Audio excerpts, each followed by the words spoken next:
Media మిత్రులకు అదేవిధంగా ఇక్కడికి వచ్చిన నిరుద్యోగ మిత్రులందరికీ కూడా తెలంగాణ ఉద్యమకారుల జేఏసీ పక్షాన ఉద్యమ అభివందనాలు తెలియజేస్తా ఉన్నాం. నా పేరు కంచర్ల బద్రి, నేను పిహెచ్డి స్టూడెంట్ ఉస్మానియా యూనివర్సిటీ.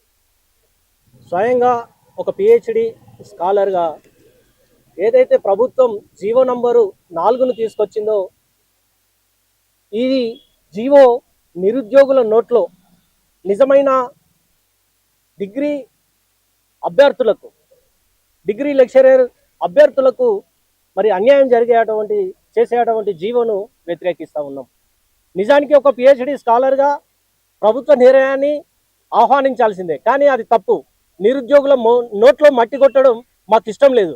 కాబట్టి ఏదైతే వెయిటేజీ పిహెచ్డి వాళ్లకు ఒక 25% మార్కులను కేటాయించారో అట్లా కాకుండా పాత పద్ధతిలోనే ఈ డిగ్రీ లెక్చరర్ అర్హత పరీక్షను నిర్వహించాలని చెప్పేసి కోరుకుంటూ, ఇప్పటికీ జాబ్ క్యాలెండర్ ఇస్తారేమో, లేకపోతే ఎవ్రీ ఇయర్ ఒక జాబ్ క్యాలెండర్ ప్రకటిస్తామని చెప్పేసి గతంలో హామీ ఇచ్చారు. అట్లాంటి పద్ధతిలో ఈ రాష్ట్ర ప్రభుత్వం నడవకుండా కొత్త కొత్త జీవోలను తీసుకొచ్చి కాలుకేస్తే మెడకు, మెడకేస్తే కాలుకేయడం అనేటువంటిది సరైన పద్ధతి కాదు. ఒకప్పుడు ఏది పిహెచ్డి చేయాలి అంటే, పిహెచ్డి అర్హత సాధించాలంటే ముందు నెట్ సెట్ కొట్టుకుంటేనే పిహెచ్డి వస్తుంది అనే పరిస్థితిలోకి ఒక సందర్భంలో నెట్టేశారు. కాబట్టి కింద మీద పడి కష్టాలు నష్టాలు కోర్చి నిరుద్యోగులంతా కూడా నెట్ సెట్ మళ్ళా అర్హత సాధించుకొని పిహెచ్డీలు సాధించుకుందాం అనుకుంటే మళ్ళీ ఈ డిగ్రీ పోస్టులు వచ్చేసరికి ఇప్పుడు ఏం చేస్తున్నారు, పిహెచ్డి అర్హత ఉంటేనే లేదా జేఆర్ఎఫ్ ఉంటేనే ఇట్లా ఉద్యోగం వచ్చేటువంటి అవకాశం ఉండే విధంగా ఒక మెరిట్ స్కాలర్స్కు మాత్రమే ఈ అవకాశం దక్కే విధంగా చేయడం అనేది పూర్తిగా ఇది తప్పుడు విధానము. కాబట్టి జీవో నంబర్ 4ను వెంటనే రద్దు చేస్తూ పాత పద్ధతిలోనే ఒక డిగ్రీ స్థాయి స్టూడెంట్కి ఒక విద్యను నేర్పాలి అని అంటే దానికి ఇంత పిహెచ్డి చేసి ఉండాల్సినంత అర్హత అవసరం లేదు. ఖచ్చితంగా పీజీ చేసి ఉంటే సరిపోతుంది. కాబట్టి ఈ పాత పద్ధతిలోనే పీజీ అర్హతతోనే ఇవాళ ఎలాంటి కండిషన్స్ లేకుండా అందరికీ ఈ డిగ్రీ లెక్చరర్గా మరి రాత పరీక్షలను రాసే విధంగా అవకాశం కల్పించాలని చెప్పేసి కోరుకుంటూ ఈ జీవోను రద్దు చేయాలని డిమాండ్ చేస్తా ఉన్నాం.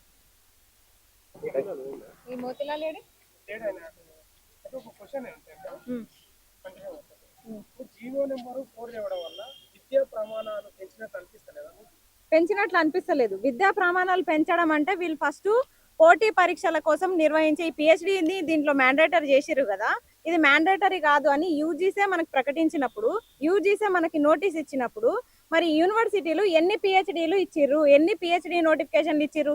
విద్యా ప్రమాణాలు పెంచటోళ్ళు అయితే ఈ రోజు బోర్డులు లేకుండా, చాక్ పీసులు లేకుండా ఎన్నో డిగ్రీ కాలేజీలు నడుస్తున్నాయి. గైడ్షిప్ లేకుండా ఎంతో మంది ప్రొఫెసర్లు ఉంటున్నారు. మరి అట్లాంటి వాళ్ళకి ముందు విద్యా ప్రమాణాలు పెంచాలంటే విద్యా సౌకర్యాలు పెంచాలి ఫస్ట్. అవును, అలాంటి తరగతి గదిలో నాణ్యమైన లెక్చరర్స్ లేకపోతే ఉపాధ్యాయులు ఉండడం తప్ప వ్యతిరేకిస్తున్నారు. తప్పేం కాదు, వ్యతిరేకించట్లే మేము.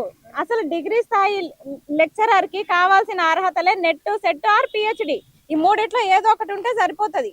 అట్లాంటిది మీరు కావాలని మ్యాండేటరీగా పిహెచ్డికి 25 మార్కులు వెయిటేజ్ ఇవ్వడంలో ఉద్దేశం ఏంది? నిజంగా పిహెచ్డి మ్యాండేటరీ అయితే ఈ విద్యా ప్రమాణం పెట్టాల్సింది ఇప్పుడు కాదు. ఒకప్పుడేమో నిజంగా మా అన్న చెప్పినట్టు నెట్ సెట్ అర్హతలు ఉండాలి, ఖచ్చితంగా పిహెచ్డి చేయాలంట అని అప్పుడు అన్నారు. ఇప్పుడేమో అసలు పిహెచ్డి ఉండాలని ఇప్పుడు అంటున్నారు. అంటే నెట్ సెట్ కొట్టుకోవడం వేస్ట్ అయినా, దానికోసం చదవడం వేస్ట్ అయినా? యూజీసీ నెట్ అలాగే టీజీ సెట్ లో కూడా మాకు మెన్షన్ చేసి ఉంటది, మీరు ప్రొఫెసర్, అసిస్టెంట్ ప్రొఫెసర్ కి మీరు ఎలిజిబుల్ అని. అంటే ఆ సర్టిఫికెట్లు ఎందుకు ఇస్తున్నారు? మరి అవి రద్దు చేయండి ఫస్ట్. దానికి వెయిటేజ్ లేనప్పుడు, దానికి వెయిటేజ్ కేటాయిస్తున్నప్పుడు మీరు రద్దు చేయండి అంటున్నాము. పిహెచ్డికి ఎలాగో 25 మార్కులు కేటాయిస్తున్నారు, నెట్ సెట్ అభ్యర్థులకు కూడా వెయిటేజ్ కేటాయించాలి, అట్లే కదా? మరి 3 సమానమైనప్పుడు పిహెచ్డికి ఎక్కువ కేటాయిస్తున్నారు, దీనికేమో తక్కువ కేటాయిస్తున్నారు, దీనికి 5 మార్కులే కేటాయిస్తున్నారు. ప్రభుత్వాలకు ఏం లాభం అంటే చాలా మంది, కొంతమంది సుపరిచితులు వాళ్ళకు ఉంటారు.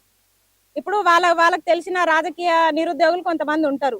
అలాంటి వాళ్ళకి పిహెచ్డి ఎవరైతే చేసుకున్నారో వాళ్ళకి నేరుగా ఇప్పుడు ఉద్యోగాలు వచ్చే అవకాశం ఉంటది.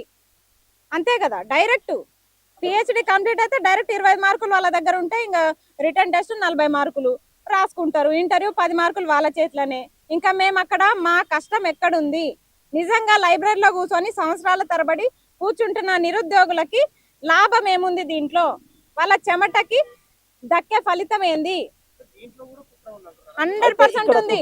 ఇంకొకటి, ఎన్ని యూనివర్సిటీలు రెగ్యులర్ గా ఇయర్ గా పిహెచ్డి ఎంట్రన్స్ టెస్ట్ నిర్వహిస్తున్నాయి? ఎన్ని యూనివర్సిటీలు అసలు నిజంగా పీజీ పిల్లలకి పర్సంటేజ్లు కరెక్ట్ గా నిజాయితీగా ఇస్తున్నాయి చెప్పండి? ఇక్కడ ఓయూలోనే పర్సంటేజ్లు తక్కువ వస్తాయి, కాకతీయలో తక్కువ వస్తాయి, ఇతర యూనివర్సిటీలో కొన్ని ఎక్కువ రావచ్చు. కానీ పర్సంటేజ్లు అన్ని యూనివర్సిటీలు ఒకటేలాగా ఇవ్వనప్పుడు మీరు ఆ పీజీ పర్సంటేజ్ కి డిగ్రీ పర్సంటేజ్ కి వెయిటేజ్ ఎందుకు ఇస్తున్నారు? దీన్ని వ్యతిరేకించడం వల్ల మీకు ఒక భయంకరమైన ప్రశ్న ఎదురైంది. చెప్పండి. మీరు చదువుకోలేక, చదవలేక, పిహెచ్డి ఆ సీటు సంపాదించలేక మీరు దీన్ని వ్యతిరేకిస్తున్నారనే ప్రశ్న. మీరు 100 క్వశ్చన్లు అడిగినా ఒక్కటే ఆన్సర్ ఉంటది. ఆ నెట్ సెట్లు మేము క్వాలిఫై అయి ఉన్నాము, అందుకే అడుగుతున్నాము. మేము డిగ్రీ లెక్చరర్ ఎగ్జామ్స్ కోసమే ఎదురు చూస్తున్నాము, అందుకే అడుగుతున్నాము. ఇప్పుడు మీరు విద్యా ప్రమాణాలు, వాళ్ళు చేస్తున్నది విద్యా ప్రమాణాల గురించి అని మీరు మాట్లాడుతున్నారు. ఇక్కడన్నా 180% మంది పేద ప్రజలు కష్టం చేసుకునే వాళ్ళు ఉన్నారు. వాళ్ళ కోసం ఏం పెట్టింది ప్రభుత్వం అంటే, డిగ్రీ లెక్చరర్ కావాలి అంటే నెట్ సెట్ మ్యాండేటరీ, అంటే national eligible test, state eligible test అని 2 పెట్టిండ్రు కదా. మా చదువును అర్హత, ఇప్పుడు నేను సెట్ క్వాలిఫై అయినా, నేను రేపు డిఎల్ కావాలి, నాకు పిహెచ్డి లేదు, నేను పిహెచ్డి ఆస్పిరెంట్ ఫర్ ఎగ్జాంపుల్. ఇప్పుడు పీజీ యొక్క బేస్తోనే నాకు ఉద్యోగం రావాలి, నాకు సబ్జెక్ట్ ఎంత ఉంటుంది అనేది నేను కాంపిటేటివ్ ఎగ్జామ్ పెట్టుకున్నప్పుడు నేను నిరూపించుకుంటా, ఎందుకంటే నాకు సెట్ ఉంది కాబట్టి. నెంబర్ 1. ఇప్పుడు పిహెచ్డి దగ్గరికి వద్దాం. విద్యా ప్రమాణాల పిహెచ్డి కాదు కదా. అట్లా అనుకుంటే ఉస్మానియాతో పాటు చాలా యూనివర్సిటీలో పిహెచ్డి ఏ రూపంలో ఉన్నాయో మనందరికీ తెలుసు. ఇక్కడ రిక్రూట్మెంట్ ఉందా? పిహెచ్డి కలిగినటువంటి స్టాండర్డ్స్ ఉస్మానియా యూనివర్సిటీలో ఉన్నాయా? దానికి సంబంధించిన నిధులు ఉన్నాయా? ఈ రకం కూడా మనం చూడాలి. మీరు ఒకవేళ అంటే ఇప్పుడు అసిస్టెంట్ ప్రొఫెసర్ కు పిహెచ్డి మ్యాండేటరీ కావచ్చు, సరే కాదా అవునా అనేది ఒక భాగం. ఒక నిమిషం ఆస్మా, అది అవునా కాదా అనేది ఒక భాగం, దాన్ని కూడా అదొక చర్చ చేద్దాం. ఇప్పుడు డిఎల్ అనేది డిగ్రీకి సంబంధించినటువంటి అంశం. నేను నెట్ కొట్టుకొని సెట్ కొట్టుకొని చాలా కష్టపడి వస్తా. ఫర్ ఎగ్జాంపుల్, నేను ఒక పేద కుటుంబం నుంచి వచ్చినప్పుడు డిగ్రీ చదవడమే కష్టం. నేను పీజీ దాకా వచ్చినప్పుడు నాకు పర్సనల్ స్ట్రగుల్స్ ఉంటాయి. ప్రాబ్లం పేదరికం వల్ల కావచ్చు, నా పర్సనల్ చెప్పుకోలేని ఉంటాయి. ఉన్నప్పుడు కొన్ని సంవత్సరాలుగా నేను డిస్టర్బెన్స్ అయిన తర్వాత కూడా అందులో నుంచి తేరుకున్న తర్వాత నాకు సెట్ ఉంది కాబట్టి నేను డిఎల్ కావాలనే కసి నాకు ఉంటుంది. నాకు పిహెచ్డి లేదు. అంటే ఆ కసి నుంచి నాలాంటి వాళ్ళు కొంత అమ్మాయిలు కానీ అబ్బాయిలు కానీ స్ట్రగుల్ నుంచి బయటపడ్డ తర్వాత ఒక ఉద్యోగం కోసం ప్రయత్నం చేసి డిఎల్ లాంటిది కొట్టుకోవాలని చిన్న ఆశ ఉంటుంది. నువ్వు ఇక్కడ కూడా పిహెచ్డి అనేది పెడితే ఆ పిహెచ్డీలు 100లో 1 2 ఒక ఎస్సీ ఎస్టీ బీసీ బిడ్డలు పిహెచ్డి దాకా రావాలంటే వాళ్ళ ఇంటి ఎంత స్ట్రగుల్ చేయాలన్నా, ఆర్థికంగా స్ట్రగుల్ చేయాలి, ఫ్యామిలీ పరంగా స్ట్రగుల్ చేయాలి. ఎందుకంటే వీడు పని చేస్తేనే ఆ కుటుంబం బాగుపడుతుంది. వీడు పని చేసుకోవడానికి సమయం సరిపోతుంది. కానీ పిహెచ్డి దాకా పోగలుగుతారా ఎస్సీ ఎస్టీ బిడ్డలు, ఎస్సీ ఎస్టీ బీసీ బిడ్డలు? ఒకవేళ పోయినా కూడా అక్కడ ఎంత ఇబ్బంది ఉంటుంది, యూనివర్సిటీలలో కులం పేరుతో ఎట్లా చంపుతున్నారు అనేది దేశ స్థాయిలో మనం చూస్తున్నాం. కాబట్టి మేము అనేది ఏంటంటే విద్యా ప్రమాణాలు పాటించాలి. కానీ ఏసీలో ఉట్టి, ఏసీలో పెరిగి, ఏసీలో కూర్చొని పేపర్ల మీద రాసి ప్రజలను మభ్యపెట్టడం కాదు. మీకు ఒక మంచి ఉదాహరణ చెప్తా. ఉస్మానియా యూనివర్సిటీలో గత 30-40 ఏళ్ల ముందు ఐఏఎస్ల పిల్లలు, ఉన్నతాధికారుల పిల్లలు చదివేటోళ్ళట. చదివినప్పుడు వాళ్ళ పిల్లలు ఇలా చదువుతురు కాబట్టి ఆ ఉన్నతాధికారులు మా పిల్లలు కాబట్టి సెక్రటేరియట్లో వాళ్ళు ఇల్లు కోట్ల రూపాయలు నిధులు ఇచ్చుకొని వాళ్ళు చదువుకున్నారు. ఇప్పుడు వాళ్ళ స్థాయి ఎవరికి లేదు. ఇక్కడ గుడిసెలలో ఉండేటోళ్లకు, గూడాలలో వచ్చిన వాళ్ళకు, తండాల నుంచి వచ్చిన బిడ్డలు మాత్రమే చదువుతారు. మరి వీళ్ళ తల్లిదండ్రులు ఏసీలలో లేరు కదా, సెక్రటేరియట్లో లేరు కదా. మరి అక్కడ వాళ్ళ తల్లిదండ్రులు ఉంటే నా పిల్లలు చదువుతారని డబ్బులు ఇచ్చేటోళ్ళు. మొన్న రాష్ట్ర ముఖ్యమంత్రి ఇక్కడికి వచ్చి 1000 కోట్లని ప్రకటించిండు. ఈ రోజు వరకు అత్తకలేదు, పత్తకలేదు. ఈ రోజు రిక్రూట్మెంట్ లేదు, అకాడమిక్ స్టాండర్డ్స్ లేవు, యూనివర్సిటీ పరిశోధనలు విషయాలు ఏం జరుగుతున్నాయో మనకు తెలుసు. కాబట్టి నేను ఇక్కడ అనేది ఏంటంటే అన్న, మీరు అడిగిన దానికి ఏదేమైనా జీవో నెంబర్ పాత పద్ధతిని రద్దు చేసి సెట్ నెట్ అవకాశం ఉన్న వాళ్ళకి ఇది పెట్టండి. ఒకవేళ పిహెచ్డి అనేది అసిస్టెంట్ ప్రొఫెసర్ యూజీసీ నామ్స్ ప్రకారంగా దాన్ని పెట్టాలని ఈ సందర్భంగా మీకు తెలియజేస్తాను. మొన్న ఫిబ్రవరిలో ఈ కాంగ్రెస్ గవర్నమెంట్ లోనే వచ్చింది. ఫిబ్రవరి 12 వచ్చింది, 12 ఫిబ్రవరికి వచ్చింది. మేము చెప్పేది ఏంటంటే యూజీసీ నెట్ గానీ, టీజీ సెట్ గానీ, పిహెచ్డి గానీ 3 సమానమే అని యూజీసీ చెప్పింది. చెప్పినప్పుడు యూజీసీ గ్రాంట్స్ అన్ని వీళ్ళు యూనివర్సిటీలు అన్ని తీసుకుంటున్నప్పుడు 3 సమానం అని చెప్పినప్పుడు ఒక నిరుపేద విద్యార్థి ఏం ఆలోచిస్తాడంటే 5 సంవత్సరాలు పిహెచ్డి చేయడం మేళ, 6 నెలలు చదివి యూజీసీ నెట్ గానీ, టీజీ సెట్ గానీ అర్హత సాధించడం మేళ అని ఆలోచిస్తారు. ఇందులో భాగంగానే ఇంకొకటి పిహెచ్డి చేసుకుంటే కొన్ని లక్షల ఖర్చు వస్తుంది. ఇక్కడ అడ్మిషన్ కే 25,000 ఫీజు కట్టాలి. అలాంటప్పుడు UGC net, TG set qualify అవుతారు. పేద విద్యార్థులకు నష్టం జరుగుతుంది, దీంట్లో కుట్ర ఉందంటున్నారు. 100% ఉంది. 100% ఉంది. 100%. కాబట్టి ప్రభుత్వం కానీ యూనివర్సిటీ వీసీలు పెద్దలు ప్రొఫెసర్స్ అందరూ కూడా నిరుపేద విద్యార్థుల గురించి ఆలోచించాలి కానీ నిజంగా ఏసీ రూమ్లలో కూర్చొని చదువుకునే విద్యార్థుల గురించి కాదు, దొంగ పిహెచ్డి పట్టాలు తెచ్చుకున్న వాళ్ళ గురించి కాకుండా నిరుపేద విద్యార్థుల గురించి ఆలోచిస్తే ఈ జీవో అనేది చాలా నష్టాన్ని చేకూర్చే జీవో. కాబట్టి జీవో నంబర్ 4ని వెంటనే రద్దు చేసి పాత విధానంలోనే పాత పద్ధతిలోనే డిగ్రీ లెక్చరర్ ఎగ్జామ్ ని నిర్వహించాలని చెప్పేసి మేము కోరుకుంటున్నాం. వేదికగా వివిధ విద్యా సంఘాల ఆధ్వర్యంలో ఈరోజు డిగ్రీ లెక్చరర్లకు మద్దతుగా ఇక్కడ సమావేశం నిర్వహించి నన్ను ఆహ్వానించినందుకు అందరికీ ప్రత్యేక ధన్యవాదాలు చేస్తున్నా. ఈరోజు మేము బీఆర్ఎస్ విద్యార్థి విభాగం తరఫున ఒకటే డిమాండ్ చేస్తాం, రాష్ట్ర ప్రభుత్వానికి జీవో 4ను వెంటనే రద్దు చేసి పాత పద్ధతితోనే డిగ్రీ లెక్చరర్ల నియామకం చేయాలని మేము డిమాండ్ చేయడం జరుగుతుంది. ఎందుకంటే ఈరోజు ఇంతకుముందు పాత పద్ధతిలో డిగ్రీ లెక్చరర్ నియామకాలు అంటే సెట్ నెట్ వచ్చిన వారికి ఎలిజిబుల్ కేటగిరీ ఉంటుండే. ఎందుకంటే ఈరోజు సెట్ నెట్ అనేది ఈ రాష్ట్ర ప్రభుత్వం ఏమో సెట్ నిర్వహిస్తుంది, కేంద్రం ఏమో నెట్ నిర్వహించి ఈరోజు అత్యున్నతమైనటువంటి విద్యార్థులు ప్రతిభ సాధించినటువంటి విద్యార్థులు మాత్రమే ఈరోజు నెట్ సెట్ సాధిస్తారు. అలాంటి విద్యార్థులకు ఈరోజు డిగ్రీ లెక్చరర్ అవకాశం కల్పిస్తుండే పాత పద్ధతి. కానీ ఈరోజు రాష్ట్ర ప్రభుత్వం ఈ కాంగ్రెస్ ప్రభుత్వం వచ్చిన తర్వాత నెట్ సెట్ కాకుండా ఓన్లీ పిహెచ్డి అని పెట్టి ఈరోజు విద్యార్థులను ఈరోజు చదువుకున్నటువంటి నెట్ సెట్ చదువుకున్నటువంటి పీజీ చదువుకున్నటువంటి విద్యార్థులు ఈరోజు డిగ్రీ లెక్చరర్లకు దూరం చేస్తున్నటువంటి ప్రభుత్వం ఏదంటే ఇది కాంగ్రెస్ పార్టీ. బిడ్డ వెంటనే రేవంత్ రెడ్డి మీది ఈ కొత్త పద్ధతిని రద్దు చేసి జీవో నంబర్ 4ను రద్దు చేసి పాత పద్ధతిలో డిగ్రీ లెక్చరర్ల నియామకాలు చేయాలని మేము ఈరోజు బీఆర్ఎస్ విద్యార్థులు డిమాండ్ చేస్తాం. లేని పక్షంలో బిడ్డ ఈ యొక్క కార్యాలయాన్ని ముఖ్యమంత్రి కార్యాలయాన్ని కానీ ఉన్నత విద్యామంత్రి కార్యాలయాన్ని మేము ముట్టడిస్తామని తెలుస్తాం. ఈ రోజు చూసుకొని ఒక చదువు రాని దద్దమైనటువంటి రేవంత్ రెడ్డి దగ్గర ఈరోజు విద్యాశాఖ మంత్రి పెట్టుకోవడం పెద్ద సిగ్గుచేటు.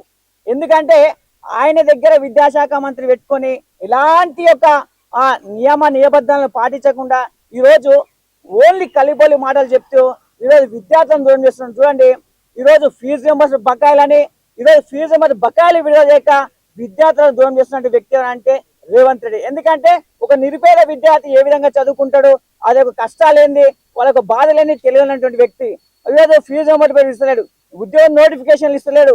ఈరోజు ఓయూకి వచ్చిండు 1000 కోట్లు అన్నాడు, ఓన్లీ జీవో ఇచ్చిండు, ఇప్పటి వరకు ₹1 ఇవ్వలేనటువంటి వ్యక్తి ఏమనంటే రేవంత్ రెడ్డి. అంటే చదువు మీద పరిజ్ఞానం లేనటువంటి వ్యక్తి రేవంత్ రెడ్డి. కాబట్టి బిడ్డ నువ్వు వెంటనే జీవో నంబర్ 4ను రద్దు చేసి పాత పద్ధతిలో డిగ్రీ లెక్చరర్ నియామకాలు చేయాలని మేము ఈరోజు ఉస్మానియా ఆర్ట్స్ కాలేజ్ వేదిక డిమాండ్ చేస్తాం. ఖబర్దార్ రేవంత్ రెడ్డి. ఎంఆర్పిఎస్ నుంచి ఇంకా ఐక్యవేదిక కదన్నా అట్లే ఉంటది. ఎంఆర్పిఎస్ నుంచి ఓదులన్న మాట్లాడతారు. కరెక్ట్ తొందరగా మాట్లాడు. సరే, ఒకటే నిమిషం. తర్వాత ఒక నిమిషం నువ్వు కూడా మాట్లాడు. జీవో నంబర్ 4 తీసుకొచ్చి ఈరోజు నిరుద్యోగులకు అన్యాయం చేసే కుట్ర చేయడాన్ని ఎంఆర్పిఎస్గా బడుగు బలహీన వర్గాల ప్రతినిధులుగా దీన్ని తీవ్రంగా ఖండిస్తున్నాం. ఈ జీవో తీసుకురావడంలో సమాజానికి ప్రభుత్వం కానీ ప్రభుత్వంలో ఉండే అగ్రవర్ణాలు కానీ చెప్పేటిది ఏంటంటే రానున్న రోజుల్లో విద్యార్థులకు నాణ్యమైన విద్య అందించాలంటే లెక్చరర్లకు స్పష్టమైన కొన్ని అర్హతలు ఉండాలనే అంశాన్ని చెప్పబోతున్నాయి. కానీ మరి ఇప్పటి వరకు రిక్రూట్ అయ్యి లెక్చరర్లుగా గత ప్రభుత్వాల్లో నియమించబడ్డ వాళ్ళు, మరి వాళ్ళు పీజీతోనే వచ్చిన వాళ్ళు ఉన్నారు, వాళ్ళని రిమూవ్ చేసే జీవో చేస్తున్నా. వాళ్ళని రిమూవ్ చేసినప్పుడు ఈ జీవో అమలు చేయండి. వాళ్ళని రిమూవ్ చేసే అధికారం మీ చేతుల్లో లేదు కనుక గతంలో ఏ విధంగా అయితే రిక్రూట్మెంట్స్ జరిగినాయో అదే విధంగా రిక్రూట్మెంట్ జరగాల్సిన అవసరం ఉంటుంది.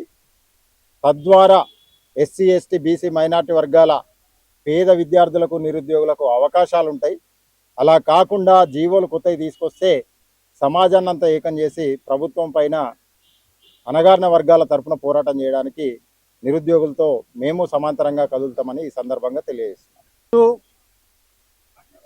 డిగ్రీ లెక్చరర్ ఆశావాహుల ఆవేదన అనే ఒక ప్రెస్ మీట్ కార్యక్రమానికి నన్ను ఆహ్వానించిన ఆస్మా గారికి కృతజ్ఞతలు తెలుపుకుంటూ ఆమె చేస్తున్నటువంటి యొక్క కార్యక్రమం ఏదైతే ఉందో ఈ జీవో నంబర్ 4 అనేది ఏదైతే ఉందో దీని మీద ప్రభుత్వము సమీక్షించి దీని మీద లోతుపాతులు అన్నీ కూడా క్షుణ్ణంగా ఆలోచన చేసి పరిశీలన చేసి మళ్ళీ వెనక్కి తీసుకోవాలని చెప్పేసి ఆమె అయితే ఈ యొక్క కార్యక్రమం పెట్టిందో ఆ యొక్క కార్యక్రమానికి నా యొక్క సంపూర్ణమైనటువంటి మద్దతు ఉంటుంది. కాబట్టి ప్రభుత్వం కూడా మిగతా వర్గాలతో కానీ మేధావులతో కానీ మళ్ళీ ఆలోచన చేసి దీన్ని సమీక్షించి దీన్ని రద్దు చేస్తేనే పేద మధ్యతరగతి కుటుంబాల నుంచి వచ్చినటువంటి ఎవరైతే చదువుకున్న పిల్లలు ఉంటున్నారో వాళ్ళకు అన్యాయానికి గురి చేసే ఈ యొక్క జియో కాబట్టి దీనిని మళ్ళీ ఇప్పటికే 12 సంవత్సరాలు అయిపోయింది నోటిఫికేషన్ లేక మళ్ళీ మీరు కొత్త జియోలు తీసుకొస్తూ నిరుద్యోగాన్ని ఇంకా రోజు రోజుకి పెంచే యొక్క కార్యక్రమాన్ని ఈ రాష్ట్ర ప్రభుత్వం చేయొద్దని చెప్పేసి నేను ఈ యొక్క సందర్భంగా రిక్వెస్ట్ చేస్తా ఉన్నా. ఒకవేళ మీరు ఇదే మొండి పద్ధతితో కనుక ముందు భవిష్యత్తులో ఇలాగే ముందుకు పోతే మాత్రం దీన్ని మేము రాష్ట్రంలో ఉన్నటువంటి అందరం కూడా ఏకమై ఆస్మా గారు చేస్తున్నటువంటి యొక్క కార్యక్రమాన్ని మేము బలం చేకూరుస్తూ దీని మీద బలమైనటువంటి పోరాటాన్ని కూడా మేము సిద్ధమవుతామని చెప్పేసి ఈ యొక్క సందర్భంగా రాష్ట్ర ప్రభుత్వానికి నేను హెచ్చరిస్తా ఉన్నా.